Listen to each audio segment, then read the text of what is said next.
ಇಲ್ಲ ಇಲ್ಲ.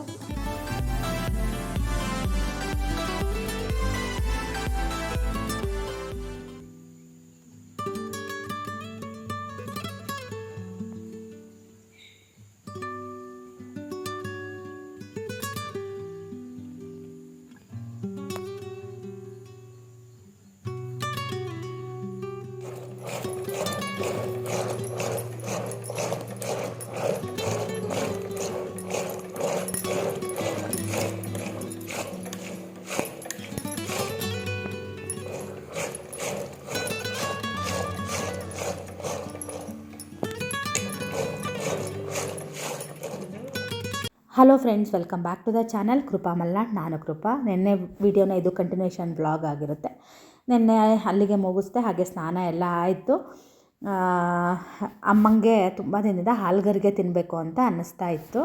ನಾನು ತುಂಬ ಸಲ ಬಂದಾಗ ಕೂಡ ಹೇಳಿದ್ರು, ನನಗೆ ಊರಿಗೆ ಬಂದಾಗ ಊರಲ್ಲಿ ಸುಮ್ಮನೆ ನೆಮ್ಮದಿಯಾಗಿ ಇದ್ದು ಹೋದರೆ ಸಾಕಪ್ಪ ಅನ್ನೋ ಥರ ಆಗಿರುತ್ತೆ. ನಾನೇನು ಆ ಥರದ್ದು ತಿನ್ನಲ್ಲ. ಹಾಗೆ ನಾನು ಅಮ್ಮಂಗಂದೆ ಹಶಾಮ್ರ ಮಾಡೋ ಸಾಕು ಅಂತ ಅಂದೆ. ಆಮೇಲೆ ಅವ್ರು ಹೆಂಗಿದ್ರು ಹಾಲ್ಗರಿಗೆ ಮಾಡಬೇಕು ಅಂತ ಅಂತಿದ್ರಲ್ವ, ಅದಕ್ಕೆ ಇವತ್ತು ಯಾಕೆ ನಾನೇ ಹಾಲ್ಗರಿಗೆ ಮಾಡಬಾರ್ದು ಅಂತ ಹಾಲ್ಗರಿಗೆನ ಮಾಡ್ತಾಯಿದ್ದೀನಿ. ಒಂದು ಸಣ್ಣ ಕಪ್ಪಲ್ಲಿ ಒಂದು ಕಪ್ಪಷ್ಟು ಅನ್ನ ಹಾಕಿದ್ದೀನಿ. ಆನಂತರ ಸ್ವಲ್ಪ ನೀರು ಹಾಕಿ ಅದು ಬೆಂದ ನಂತರ ಒಂದು ಅರ್ಧ ಲೋಟ ನೀರು, ಒಂದು ಲೋಟ ಹಾಲು ಹಾಕಿ ಅದನ್ನು ಚೂರು ಉಪ್ಪು ಮತ್ತು ಬೆಲ್ಲ ಹಾಕಿ ಅನ್ನನ ಬೇಯೋದಕ್ಕೆ ಹಾಕಿದ್ದೀನಿ. ಮತ್ತು ಅದು ಚೆನ್ನಾಗಿ ಕುದಿಬೇಕು. ಬೇಕಿದ್ದರೆ ಅದಕ್ಕೆ ಕಾಯಿ ಹಾಲು ಕೂಡ ಹಾಕ್ಬೋದು. ಆದರೆ ನಾನು ಕಾಯಿ ಹಾಲು ಹಾಕಿಲ್ಲ. ಕಾಯಿ ಹಾಲು ಹಾಕಿದ್ರೆ ಎಣ್ಣೆ ಜಾಸ್ತಿ ಕುಡಿಯುತ್ತೆ ಅಂತ ನನ್ನ ಚಿಕ್ಕಮ್ಮ ಹೇಳಿದ್ಲು. ಹಾಗಾಗಿ ನಾನು ಕಾಯಿ ಹಾಲನ್ನು ಹಾಕಿಲ್ಲ. ನಾನು ಅವತ್ತು ಇದ್ರ ದಿನ ಮಾಡಿದ್ದೆ ಗೊತ್ತಾ, ಮಂಗಳಗೌರಿ ಪೂಜೆ ಮಾಡಿದಾಗ ಮಾಡಿದ್ದೆ. ಅವತ್ತು ನಂಗೆ ಅಮ್ಮನ ನೆನಪು ತುಂಬ ಆಗಿತ್ತು. ಅವ್ರು ಹೇಳಿದ್ರಲ್ವ, ನಾವು ಒಂದಿನೂ ಹೋದಾಗ ಮಾಡಲೇ ಇಲ್ಲ ಅಂತ. ಅದಕ್ಕೆ ಇವತ್ತು ಅಮ್ಮಂಗೆ ನನ್ನ ಕೈ ರುಚಿ ತೋರಿಸ್ತಾ ಇದ್ದೀನಿ. ನಾನೇ ಮಾಡ್ತೀನಿ ಅಂತೇಳಿ ಮಾಡಿದೆ. ಇಬ್ಬರೇ ಇರೋದಕ್ಕೆ ಚಿಕ್ಕಪ್ಪನ ಮಗನೂ ಬರ್ತಾನೆ. ತುಂಬ ಜನ ಚಿಕ್ಕಪ್ಪನ ಮಗನ ಬಗ್ಗೆ ತುಂಬ ಯಾರು ಏನು ಅಂತ ಕೇಳ್ತಾರೆ. ಅವನು ಕೂಡ ನನ್ನ ಚಿಕ್ಕಪ್ಪನ ಮಗನೇ. ಆದರೆ ನನ್ನ ಚಿಕ್ಕಮ್ಮ ಇಬ್ಬರೂ ಇಲ್ಲ, ತೀರು ಹೋಗಿದ್ದಾರೆ. ಹಾಗಾಗಿ ಅವನೊಬ್ಬನೇ ಇದ್ದಾನೆ. ಅವನೇ ಅಡುಗೆ ಮಾಡ್ಕೊಂಡು ಊಟ ಮಾಡ್ತಾನೆ. ನಾವೆಲ್ಲ ಹೋದಾಗ ನಮ್ಮ ಮನೆಗೆ ಬರ್ತಾನೆ. ಶಿಲ್ಪರ್ ಬಂದಾಗ ಶಿಲ್ಪರ್ ಮನೆಗೆ ಹೋಗ್ತಾನೆ ಅಷ್ಟೇ. ಮತ್ತು ಏನೂ ಇಲ್ಲ, ಹೇಳೋಂಥದ್ದು ಏನೂ ಇಲ್ಲ. 1.5 ಕಪ್ಪಷ್ಟು ನಾನು ಅಕ್ಕಿ ಹಿಟ್ಟನ್ನು ಹಾಕಿದ್ದೀನಿ. ಅಕ್ಕಿ ಹಿಟ್ಟನ್ನು ಸ್ವಲ್ಪ ಕಮ್ಮಿನೇ ಹಾಕಬೇಕು. ನಾನು ಅವತ್ತು ಕೂಡ ರೆಸಿಪಿನ ಹೇಳಿದ್ದೆ. ಈ ಥರ ಇರಬೇಕು, ಬಿಳಿ ಬಿಳಿಯಾಗಿದ್ದರೆ ಹಾಲ್ಗರಿಗೆ ತುಂಬ ಚೆನ್ನಾಗಿ ಬರುತ್ತೆ. ಅಂದರೆ ನಾರಾಗಲ್ಲ. ತುಂಬ ಹಿಟ್ಟು ಹಾಕಿ ನಾದಿದ್ರೆ ಅದೊಂಥರ ನಾರು ಥರ ಆಗಿಬಿಡುತ್ತೆ. ತುಂಬ ಚೆನ್ನಾಗಾಗಿತ್ತು. ಅಮ್ಮನಿಗೂ ತುಂಬಾ ಇಷ್ಟ ಆಯಿತು.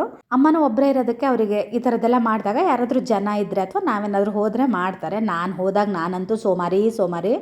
ಅವ್ರು ಏನು ಮಾಡಿರ್ತಾರೋ ಅದನ್ನು ತಿಂತೀನಿ, ಸುಮ್ಮನೆ ಕುತ್ಕೊಂತೀನಿ. ನಂಗೆ ಅದು ಮಾಡ್ಕೊಡಮ್ಮ, ಇದು ಮಾಡ್ಕೊಡಮ್ಮ ಅಂತ ನಾನು ಯಾವತ್ತೂ ಏನೂ ಕೇಳಲ್ಲ. ನಾನು ಕೇಳೋದು ಒಂದೇ, ಮಜ್ಜಿಗೆ ಸಾರು ಮಾಡಮ್ಮ, ಹಶಾಮ್ರ ಮಾಡಮ್ಮ. ನನಗೆ ತಿಂಡಿಗಳು ಇಷ್ಟ ಆಗುತ್ತೆ. ಹಾಗಾಗಿ ನಾನು ಅಮ್ಮನ ಕೈಯಲ್ಲಿ ನಾನು ತಿಂಡಿಗಳನ್ನ ಮಾಡಿಸ್ಕೊಂಡು ತಿಂತೀನಿ. ಅಷ್ಟು ಬಿಟ್ಟರೆ ನನಗೂ ಬೇರೆ ಏನೂ ಅಷ್ಟೊಂದು ಇಷ್ಟ ಆಗಲ್ಲ. ಹಾಗೆ ಅಮ್ಮ ಸ್ನಾನಕ್ಕೆ ಹೋಗಿದ್ದರು. ಹಾಗೆ ಮಜ್ಜಿಗೆ ಕೂಡ ಕಡಿತಾ ಇದ್ದರು. ಅದನ್ನೊಂಚೂರು ಬೆಣ್ಣೆ ಬರಬೇಕಾಗಿತ್ತು. ಅದೇನಂದರೆ ಒಂದೇ ಸಲ ಕಡಿದ್ರೆ ಬೆಣ್ಣೆ ಬರಲ್ಲ. ಸ್ವಲ್ಪ ಹೊತ್ತು ಬಿಟ್ಟು ಕಡಿದ್ರೆ ಬೆಣ್ಣೆ ತುಂಬ ಚೆನ್ನಾಗಿ ಬರುತ್ತೆ. ನಮ್ಮನೇಲಿ ಮಜ್ಜಿಗೆ ಮಿಷನ್ ಕೂಡ ಇದೆ. ಆದರೆ ನಮ್ಮ ಅಮ್ಮಂಗೆ ಕೈಯಲ್ಲಿ ಕಡಿದ್ರೇ ಅದೊಂದು ಥರ ಚೆನ್ನಾಗಿ ಅಂತ ಕಡಿತಾರೆ. ಮತ್ತು ಹಾಗೆಯೇ ನಮ್ಮಮ್ಮ ಬೆಣ್ಣೆ ಕೂಡ ಕೊಡ್ತಾರೆ. ಯಾರಾದರೂ ಕೇಳಬೇಡಿ ಮತ್ತು ನಮಗೆ ಕೊಡಿ ಅಂತ ಹೇಳಿ. ಇಲ್ಲೇ ನಮ್ಮ ಅಮ್ಮಂಗೆ ಬೇಕಾದಷ್ಟು ಗಿರಾಕಿಗಳು ಇದ್ದಾರೆ. ಕೊಟ್ಟು ಪೂರೈಸೋಕ್ಕಾಗದೇ ಇರೋಷ್ಟು ಗಿರಾಕಿಗಳು ಇಲ್ಲೇ ಇದ್ದಾರೆ. ತುಂಬ ಡಿಮ್ಯಾಂಡ್ ಇದೆ ನಮ್ಮಮ್ಮನ ಬೆಣ್ಣೆಗೆ.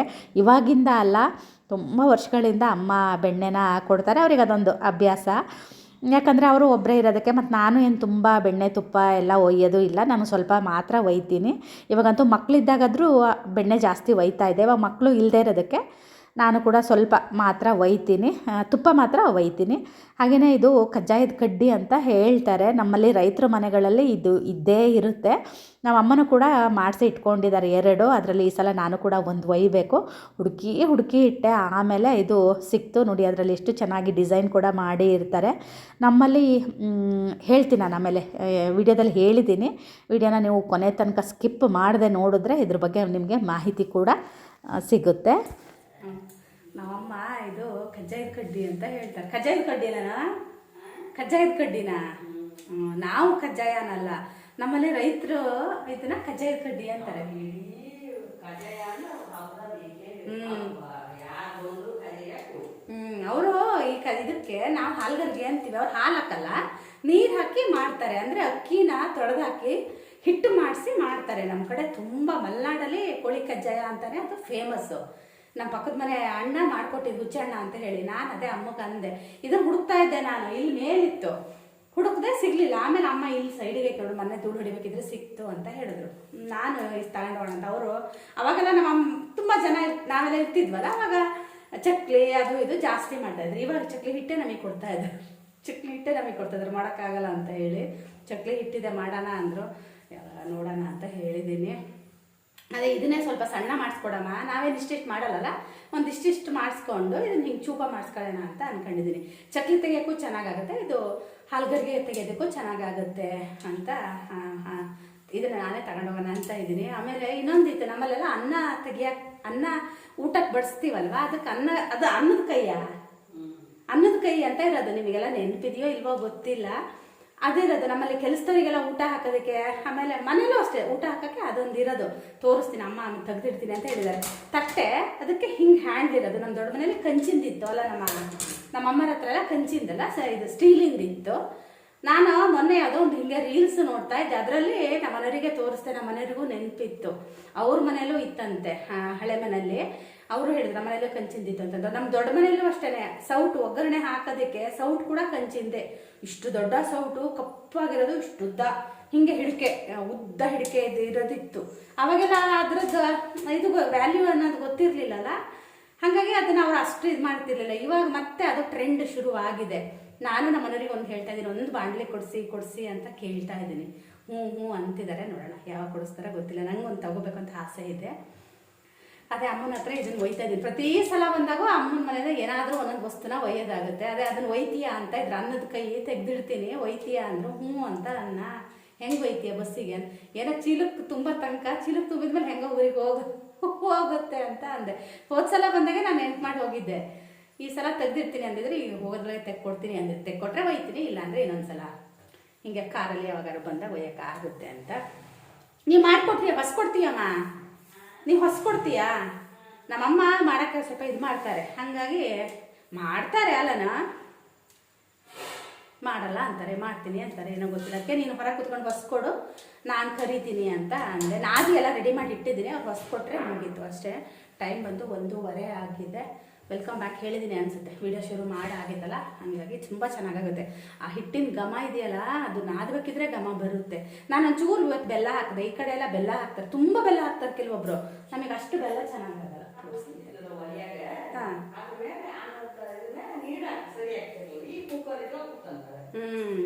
ಇವಾಗ ನಾವೆಲ್ಲ ಏನು ಮಾಡ್ತೀವಿ ಗೊತ್ತಾ, ಕುಕ್ಕರ್ನೇ ಇಟ್ಕೊಂಡು ಕುತ್ಕೊಂತೀವಿ. ಅವಾಗ ಹಂಗಲ್ಲ, ಅನ್ನ ಅದು ದೊಡ್ಡ ದೊಡ್ಡ ಚರ್ಗಿಲಿ ಬಸಿತಾ ಇದ್ರು. ಕೆಲಸದವ್ರು ತುಂಬ ಜನ ಇರ್ತಾರೆ ನೋಡಿ. ನಾನು ಮಾತಾಡ್ತಿದ್ದಂಗೆ ನಮ್ಮ ಅಮ್ಮ, ಯಾಕಂದ್ರೆ ಅವರು ಕರಿ ಹೊಡಿಬೇಕಿದ್ರೆ ಅಂದರೆ ಬಲೆ ಹೊಡಿಬೇಕಿದ್ರೆ ಹಬ್ಬಕ್ಕದಲ್ಲಿ ನೋಡಿದ್ರಂತೆ, ಹಾಗಾಗಿ ತಗೊಬಂದಿದ್ದಾರೆ. ನೆನಪಿದೆಯಾ ಯಾರಿಗಾದ್ರೂ ಅಂತ ನನಗೆ ಕಮೆಂಟಲ್ಲಿ ತಿಳಿಸಿ. ನಾನು ಅವತ್ತು ನೋಡ್ದಾಗಿಂದನೂ ನಂಗೆ ಇದ್ರದ್ದು ನೆನಪಾಗ್ತಾ ಇತ್ತು. ಏನೋ ಒಂಥರ ಇದೆಲ್ಲ ಈಗ ಸಿಗುತ್ತಾ ಇಲ್ವೋ ನನಗೂ ಗೊತ್ತಿಲ್ಲ. ನೀವು ಯಾರಾದರೂ ಇದು ನೋಡಿದ್ದೀರಾ? ನಮ್ಮ ಮಲ್ನಾಡಲ್ಲೇ ನೋಡಿರ್ತಾರಲ್ಲ, ನೋಡಿರ್ತಾರೆ. ಇದು ದೊಡ್ಡ ಮನೇಲಿ ಕಂಚಿಂದಿತ್ತು. ಕೇಳ್ಬೇಕು ಆಂಟಿನ, ಎಂತ ಇದೆಯಾ ಏನು ಅಂತೇಳಿ. ಸುಮ್ಮನೆ ಇರುತ್ತೆ ಅಂತ. ಇದರಲ್ಲಿ ಅನ್ನನ ಹಾಕ್ಬಿಟ್ಟು ಚಮಚದಲ್ಲಿ, ಈಗೆಲ್ಲ ಹಿಂಗೆ ತುಂಬಿ ಬಡಿಸ್ತಾರೆ, ಅವಾಗೆಲ್ಲ ಹಂಗಲ್ಲ. ಕೆಲಸದವರಿಗೆಲ್ಲ ಬಡಿಸ್ಬೇಕಿದ್ರೆ ಹಿಂಗೆ ಸರ್ಸೋದು ಅನ್ನನ, ಹಾಗೆ. ಅವಾಗೆಲ್ಲ ತುಂಬ ಜನ ಕೆಲಸದವರಲ್ಲ. ನಮ್ಮ ಮನೇಲೆಲ್ಲ ಕಾಯಮ್ಮು, ಈ ಮನೆಯಲ್ಲ ಇಲ್ಲೇನೆ 3-4 ಜನ ಕಾಯಂ ಕೆಲಸದವ್ರು ಇರ್ತಾ ಇದ್ರು. ಇವಾಗ 6 ತಿಂಗಳಿಗೊಂದ್ಸಲ 3 ತಿಂಗಳಿಗೊಂದ್ಸಲ ಕೆಲಸದವ್ರಿಗೆ ಊಟ ಹಾಕೋದಾಗಿದೆ. ಇವಾಗ ಒಂಚೂರು ನಮ್ಮಮ್ಮ ಜಾಸ್ತಿ ಕೆಲಸ ಮಾಡಿಸ್ತಾ ಇದ್ದಾರೆ. ಅವಾಗ ಹಂಗಲ್ಲ, ಮನೆಯಲ್ಲೇ ಒಬ್ರು ಕಾಯಮ್ಮಾಗಿ ಒಬ್ರು ಕೆಲಸದವರು ಇರ್ತಾ ಇದ್ರು, ಹಂಗೆ. ಎಮ್ಮೆ ಕಾಯರಿಗೆ ಬುತ್ತಿ ಕಟ್ಟಬೇಕು. ದನ ಕಾಯರು ಬೇರೆ, ಅಥವಾ ಎಮ್ಮೆ ಕಾಯ್ದು ದನ ಕಾಯ್ದು ಒಂದೇ ಅಲ್ಲ, ಅವ್ರು ಇರ್ತಾ ಇದ್ರು. ಆಮೇಲೆ ಕೊಟ್ಟಿಗೆಗಳೆಲ್ಲ ಹೆಂಗೆ ಗೊತ್ತಾ, ಅವಾಗ ನಮಗೆ ಹಿಂಗೆ ಈ ಕೊಟ್ಟಿಗೆ ಅಲ್ಲ, ಕೂಡ ಕೊಟ್ಟಿಗೆ ಅಂತ ಇರ್ತಾ ಇತ್ತು. ಜಾನುವಾರುಗಳನ್ನೆಲ್ಲ ಒಂದು ಕೊಟ್ಟಿಗೆಯಲ್ಲಿ ಕೂಡೋದು ಅಷ್ಟೇನೆ, ಅಂದ್ರೆ ಕಟ್ಟೋದು ಗಿಟ್ಟೋದು ಇರಲಿಲ್ಲ. 100-150 ಇರ್ತಾ ಇತ್ತಲ್ಲ ದನಗಳು. ಎಮ್ಮೆಗಳು ಮನೆಗೆ ಎಷ್ಟು ಬೇಕು ಅಷ್ಟು ಕಟ್ಕೊಂತ ಇದ್ರು, ದನಗಳು ಅಷ್ಟು ಇರ್ತಾ ಇತ್ತು. ಕೂಡ ಕೊಟ್ಟಿಗೆ ಅಂತ. ನಮ್ಮ ಹಳೆ ಮನೇಲಿ 2 ಕೂಡ ಕೊಟ್ಟಿಗೆ ಇತ್ತು ಅಲ್ಲ, ಇಲ್ಲೊಂದಿತ್ತು ಅಲ್ಲೊಂದಿತ್ತಲ್ಲ, ನಾವಿದ್ವಲ್ಲ ಆ ಮನೆ, ಅದು ಕೂಡ ಕೊಟ್ಟಿಗೆನೇ ಅಲ್ಲ. ನೀವಿದ್ವಲ್ಲಮ್ಮ, ಅದು ಇಲ್ಲಿ ಮನೆ ಎದುರಿಗೆ ಒಂದಿತ್ತಲ್ಲ, ಮನೆ ಎದುರಿಗಿರೋದು ದೊಡ್ಡದು ಕೂಡ ಕೊಟ್ಟಿಗೆ, ಅಲ್ಲಿ ನಾವು ಇದ್ವಿ. ಆ ಮನೆ ನಾನು ವಿಡಿಯೋ ಮಾಡಬೇಕು ಅಂತೀನಿ, ಅದೇನು ಬಿದ್ದೆ ಹೋಗುತ್ತೇನೆ, ನಾವು ಮಾಡೋದ್ರೊಳಗೆ ನಂಗೆ ಗೊತ್ತಿಲ್ಲ. ಊರಲ್ಲಿದ್ದಾಗ ಹಳೇದೆಲ್ಲ ತೆಗೆದು ನಾನು ಅಮ್ಮ ಸ್ವಲ್ಪ ನೆನ್ಪು ಮಾಡ್ತಾ ಇರ್ತೀವಿ. ನನಗೆ ತುಂಬ ಇಷ್ಟ ಆಗುತ್ತೆ ಹಳೇದೆಲ್ಲ. ನಾ ಮಾತಾಡ್ತಾ ಇದ್ದಲ್ಲ, ಪಕ್ಕದ ಮನೆ ಚಿಕ್ಕಮ್ಮ ಬಂದು ಮಜ್ಜಿಗೆಗೆ ಅಂತ ಬಂದಿತ್ತಿದ್ದಾರೆ. ಹಾಗಾಗಿ ನಮ್ಮ ಅಮ್ಮನೂ ಮಾತಾಡ್ತಿರ್ಲಿಲ್ಲ, ಅವರು ಮಾತಾಡ್ತಿರ್ಲಿಲ್ಲ. ನಾನು ವೀಡಿಯೋ ಮಾಡ್ತಾ ಇದ್ದೆ ಅಂತ ನಾನು ಹೋಗಿ ಅವ್ರಿಗೆ ಮಜ್ಜಿಗೆ ಕೊಟ್ಟು ಬಂದೆ. ಅಮ್ಮಂದು ಮಜ್ಜಿಗೆ ಎಲ್ಲ ಕಡ್ದಾಯಿತು. ಅಮ್ಮ ನನಗೆ ಅಂತ ಹಶಾಮ್ರ ಮಾಡಿದ್ದಾರೆ. ಮತ್ತು ಇದು ಸ್ವಲ್ಪ ಎಣ್ಣೆ ಅಂಶ ಅಲ್ವಾ, ತಿಂದಮೇಲೆ ಏನಾದರೂ ಸ್ವಲ್ಪ ತಿನ್ನಬೇಕು ಅಂತ ಅನಿಸುತ್ತೆ. ಹಾಗಾಗಿ ಅಮ್ಮಂಗಂದೆ ಹಶಾಮ್ರ ಮಾಡಿಬಿಡಮ್ಮ ಅಂತ ಅಂದೆ. ಹಾಗಾಗಿ ಅಮ್ಮ ಹಶಾಮ್ರ ಮಾಡಿದ್ದಾರೆ. ರಾತ್ರಿ ಹೆಂಗಿದ್ರು ರೊಟ್ಟಿ ಇದೆ. ಮತ್ತೇನು ಗೊತ್ತಾ, ಹಳ್ಳಿಗಳಲ್ಲಿ ಅಲ್ಪ ಸ್ವಲ್ಪ ಎಲ್ಲ ಮಾಡೋಕ್ಕೆ ಬರೋದಿಲ್ಲ. ನನ್ನ ಕೈ ಸ್ವಲ್ಪ ಸಣ್ಣದು, ನಮ್ಮ ಅಮ್ಮನ ಕೈ ದೊಡ್ಡದು ತುಂಬ. ನಾನು ಸ್ವಲ್ಪ ಕಮ್ಮಿ ಮಾಡ್ತೀನಿ, ನಮ್ಮಮ್ಮ ಮಾಡಿದ್ರೆ ಜಾಸ್ತಿ ಮಾಡ್ತಾರೆ ಅಂತ ನಾನಿವತ್ತು ಮಾಡಿದೆ. ಯಾಕಂದರೆ ಹಳ್ಳಿಯಲ್ಲಿ ಏನಾಗುತ್ತೆ ಅಂದರೆ ಅಕ್ಕಪಕ್ಕ ಮನೆ ಕೊಡದೆ ತಿನ್ನೋಕ್ಕಾಗಲ್ಲ. ಯಾಕಂದರೆ ಅಕ್ಕಪಕ್ಕ ಮನೇಲಿರೋರೆ ನಮ್ಮವ್ರು, ಚಿಕ್ಕಪ್ಪ ದೊಡ್ಡಪ್ಪದಿರೋ ಮನೆ ಇರುತ್ತೆ. ಏನಾದರೂ ಸ್ಪೆಷಲ್ ಮಾಡಿದಾಗ ನಾವು ಅವ್ರಿಗೆ ಕೊಡ್ತೀವಿ, ಅವ್ರು ನಮಗೆ ಕೊಡ್ತಾರೆ. ನಾವು ಚಿಕ್ಕಪ್ಪ ಬಂದಿದ್ದ ಸಂಜೆ ಇಲ್ಲೇ ನಮ್ಮ ಮನೇಲೆ ಎಲ್ಲ ತಿಂದು ಹೋದರು. ಹಳ್ಳಿಗಳಲ್ಲಿ ಏನಂದರೆ ಅಲ್ಪ ಸ್ವಲ್ಪ ಮಾಡೋಕ್ಕೆ ಬರೋದಿಲ್ಲ, ಸ್ವಲ್ಪ ಜಾಸ್ತಿನೇ ಮಾಡಬೇಕಾಗತ್ತೆ. ಈಗ ನಮಗಾದರೆ ನಮ್ಮ ಮನೆಗೆ ಎಷ್ಟು ಬೇಕೋ ಅಷ್ಟು ಮಾತ್ರ ಮಾಡ್ಕೋಬೋದು, ಆದರೆ ಊರಲ್ಲಿ ಹಂಗೆ ಆಗೋದಿಲ್ಲ. ಹಾಗಾಗಿ ಸ್ವಲ್ಪ ನನಗೆ ಸ್ವಲ್ಪ ಮಾಡಿ ಕೈ ನಂಗೆ ಕೂತ್ಬಿಟ್ಟಿದೆ. ನಮ್ಮ ಅಮ್ಮಂದು ಹಂಗಲ್ಲ. ಮತ್ತು ಈಗ ಕೆಲಸದವ್ರು ಬಂದರೆ ಕೆಲಸದವ್ರಿಗೆ ಕೊಡೋದು ಅದೆಲ್ಲ ಇರುತ್ತಲ್ವ. ಹಳ್ಳಿಗಳಲ್ಲಿ ಸ್ವಲ್ಪ ಜಾಸ್ತಿನೇ ಮಾಡಬೇಕಾಗುತ್ತೆ.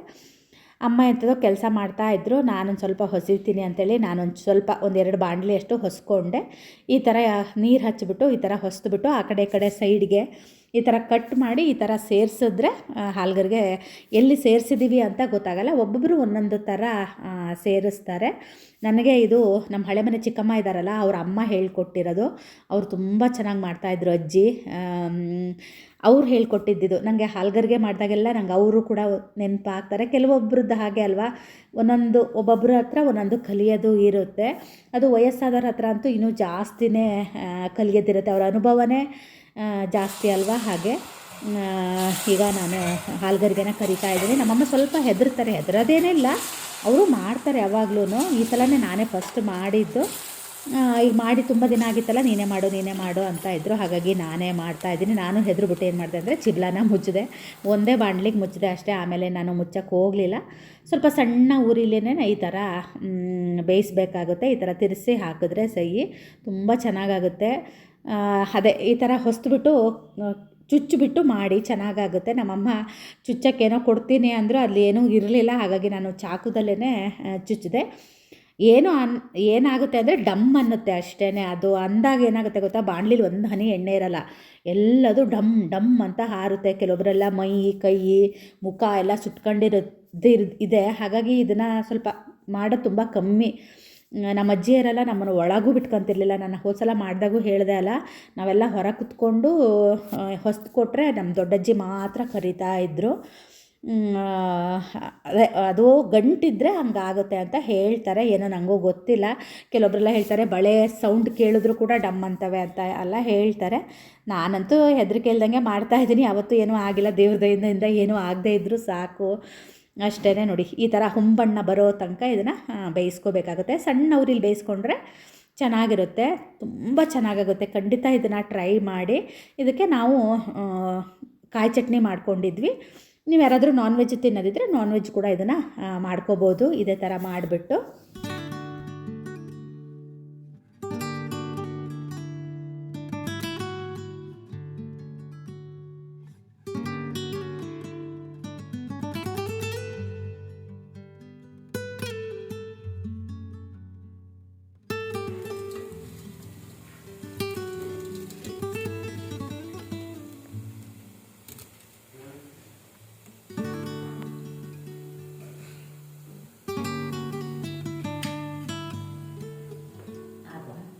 ಇಲ್ಲ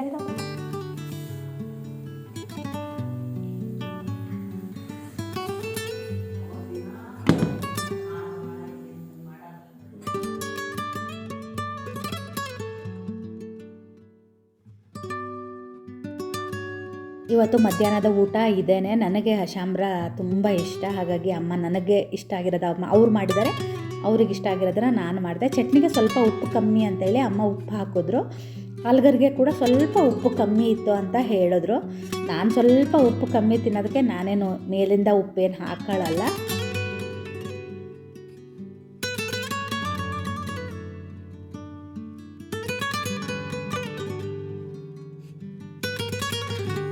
ಊಟ ಆಯಿತು. ಊಟ ಆದಮೇಲೆ ಒಂದು ವಿಡಿಯೋ ಎಡಿಟ್ ಮಾಡಿಕೊಂಡೆ.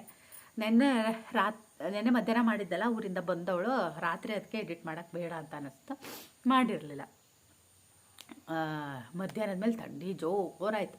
ಎಡಿಟಿಂಗ್ ಮಾಡಿಕೊಂಡು ಚಿಕ್ಕಪ್ಪನ ಮಗನ ಕಾಯ್ತಾ ಇದ್ದೀನಿ. ನಾನು ಕೂಡ ಚಿಕ್ಕಪ್ಪನ ಮನೆಗೆ ಹೋಗಬೇಕಿತ್ತು, ಹಳೆ ದೊಡ್ಡ ಮನೆಗೆ ಹೋಗೋಣ ಅಂತ ಮಧ್ಯಾಹ್ನ 3 ಗಂಟೆಯಿಂದ ಕಾಯ್ತಾ ಇದ್ದೀನಿ. ನನ್ನ ತಮ್ಮಂಗೆ ಇನ್ನೂ ಆದರೂ ಅವನು ಬಂದಿಲ್ಲ. ಅವ್ನು ಬರ್ತಾನೆ ಹೋಗೋಣ ಅಂತ ಕಾಯ್ತಾನೆ ಇದ್ದೀನಿ. ಅವನು ಅವಾಗಿಂದ ಅರ್ಧ ಗಂಟೆ ಅಂತ ನನ್ನನ್ನು ಕಾಯಿಸ್ತಾ ಇದ್ದಾನೆ. ಇಷ್ಟೊತ್ತಾದರೂ ಬಂದಿಲ್ಲ. ಥಂಡಿ ಅಂತೂ ಜೋರಾಗಿಬಿಡ್ತು ನನಗೀಗ. ಅದೇ ಉಳುವಿಲಿ ಇದ್ದೀನಿ ಅಂತ ಹೇಳ್ದೆ. ಅದಕ್ಕೆ ಒಂದು ಥಂಡಿ ಮಾತ್ರೆ ತೊಗೊಂಡು ಬಾ ಅಂತ ಹೇಳಿದೆ. ಹ್ಞೂ ಅಂತ ಹೇಳಿದ್ದಾನೆ. ಥಂಡಿ ಮಾತ್ರೆ ಬರ್ತಾನಂತೆ. ಅಮ್ಮ ಹುಡುಕಿ ಇಟ್ಟರು ಥಂಡಿ ಮಾತ್ರೆನ, ಸಿಗಲೇ ಇಲ್ಲ. ನಂಗೆ ಊರಿಗೆ ಬಂದಾಗೆಲ್ಲ ಈ ಥರ ಅಲರ್ಜಿ ಥರ ಆಗಿ ಥಂಡಿ ಆಗಿಬಿಡುತ್ತೆ. ಯಾಕೆ ಅಂತ ಗೊತ್ತಿಲ್ಲ. ಇಲ್ಲಿ ಏನೋ ನನಗೆ ಅಲರ್ಜಿ ಆಗುತ್ತೋ ಏನೋ ನಂಗೆ ಗೊತ್ತಿಲ್ಲ.